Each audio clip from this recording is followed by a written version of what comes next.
بسم الله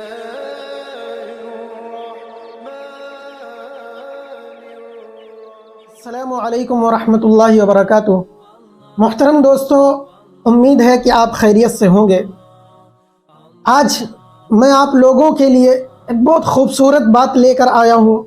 بہت خوبصورت سا سوال ہے اور آپ لوگ ضرور بتائیے گا کہ کبھی آپ نے اس بارے میں سوچا یا نہیں سوچا تھا۔ دیکھیے، اللہ رب العزت نے ہم سب کی جھولی میں باپ کو ڈالا، ماں کو ڈالا، لیکن کبھی میں نے یہ سوچا کہ ماں اور باپ ان کی کیا جمع ہے، کیا حیثیت ہے؟ تو ہم اگر پوچھتے ہیں کہ ماں کی جمع کیا ہے تو اس کا جواب آتا ہے کہ مائیں، ماں کی جمع مائیں۔ اور پھر جب ہم سوچیں کہ باپ کی جمع کیا ہے تو اب آپ بتائیے باپ کی جمع کیا نکالیں گے؟ اب آدمی پھنس جاتا ہے کہ یار باپ کی جمع یہ تو کبھی سوچا ہی نہیں تھا۔ تو اب نکالا، بہت غور کیا اس چیز پر کہ آخر باپ کی جمع کیا ہوگی، لیکن کچھ سمجھ ہی نہیں آیا، کچھ ملا ہی نہیں۔ ابا، اس کی جمع آپ نکالو، باپو جمع نکالو، ابو جمع نکالو، فادر جمع نکالو، اسی طرح ڈیڈ جمع نکالو۔ اب آپ جمع نکالو، ان کی نکلے گی ہی نہیں۔ اور ماں کی جمع مائیں نکل آتا ہے۔ کیسا نظام اللہ نے بنایا، کیسا نظام قدرت نے بنایا کہ اتنا تلاشا پھر بھی اس کا جواب اور یہ جمع ہمیں مل ہی نہیں سکا۔ معلوم چلتا ہے کہ یہ قدرت کا قانون ہے کہ عورت یہ ایک ہی شادی کر سکتی، بیک وقت ایک اپنے نکاح میں ایک ہی مرد رکھ سکتی، اور مرد بیک وقت 4 کو رکھ سکتا ہے۔ یہ اسلام کا قانون ہے، یہ نظام ہے۔ تو جو 4 رکھ سکتا ہے اس کی جمع نکال دی۔ اب کون کہتا ہے؟ اب یوں کہہ سکتے ہیں نا کہ میری مائیں ہیں۔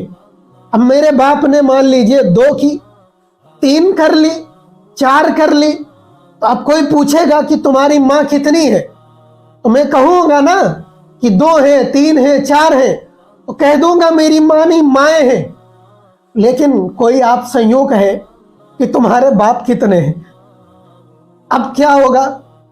دماغ سٹیا جائے گا نا، غصہ آ جاتا ہے کہ یہ تو بالکل گالی لگتی ہے کہ باپ پوچھ رہا ہے کتنے ہیں۔ تو یہ نظام ہی نہیں بنایا گیا کہ باپ ایک ہی رہے گا۔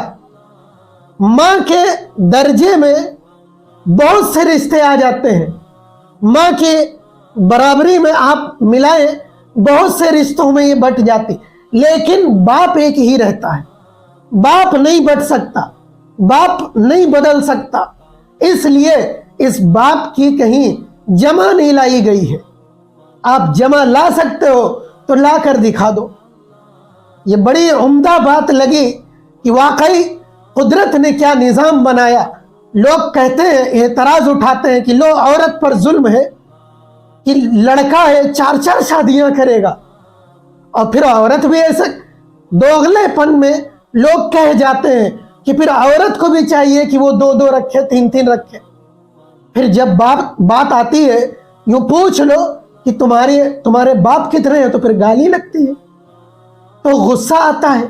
اسی وجہ سے یہ قدرت نے قانون بنایا کہ باپ کی جمع نہ لا کر ماں کی جمع لے کر آئے ہیں۔ امید ہے کہ آپ کو بات سمجھ میں آ گئی ہوگی۔ اللہ رب العزت ان سب کو اعلیٰ درجے پر فائز کرے جن کے والدین گزر گئے، جن کے باپ گزر گئے، ان کو جنت الفردوس میں جگہ عطا فرمائے، اور جن کے والد زندہ ہیں، والدہ زندہ ہیں، ان کا سایہ ہم سب کے سروں پر قائم و دائم فرمائے۔ وآخر دعوانا ان الحمد للہ رب العالمین۔